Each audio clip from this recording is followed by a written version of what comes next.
kwamba hakuna utiifu kwa mtu ambaye anamwasi Mwenyezi Mungu, na hakika utiifu ni wa Mwenyezi Mungu na mtume wake na ulil amri. Bismillahirrahmanirrahim.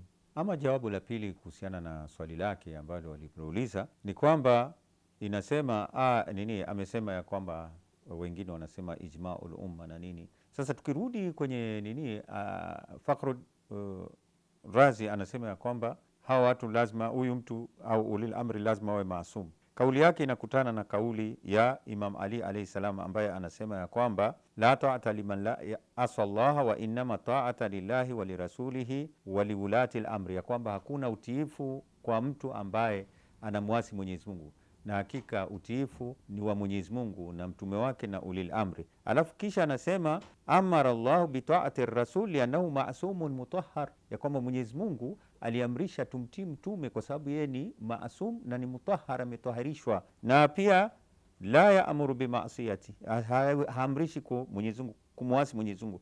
Wa innama amara bi ta'ati ulil amri li'annahum ma'sumuna mutahharun la ya'muruna bi ma'siyatin, yani kwamba pia ahlul bait au ulul amr wameamrishwa tuwatii kwa sababu ya kuwa wao pia ni maasumu, hawamwasi Mwenyezi Mungu na hawaamrishi watu kutomtii Mwenyezi Mungu au kumwasi, na hii na kwa sababu ni maasum na mutahharun. Na tukirudi kwenye aya inayosema innama yuridu llahu liyudhhiba ankum ar-rijsa ahla albayt wa yutahhirakum tathira, hakika Mwenyezi Mungu anataka kuwatakasa enyi watu wa nyumba ya mtume na kuwatoa uchafu kabisa na kuwatoharisha au kuwatakasa mtakaso mkuu. Yani hii inaonyesha ya kwamba wao ndio walikuwa maasum, na ndio sasa hii inakutana na hiyo ulil amri minkum, yani kwamba ni lazima hawa wawe ni maasum na hakuna ambaye ni maasum isipokuwa mtume na hawa ambao wametoharishwa katika aya hiyo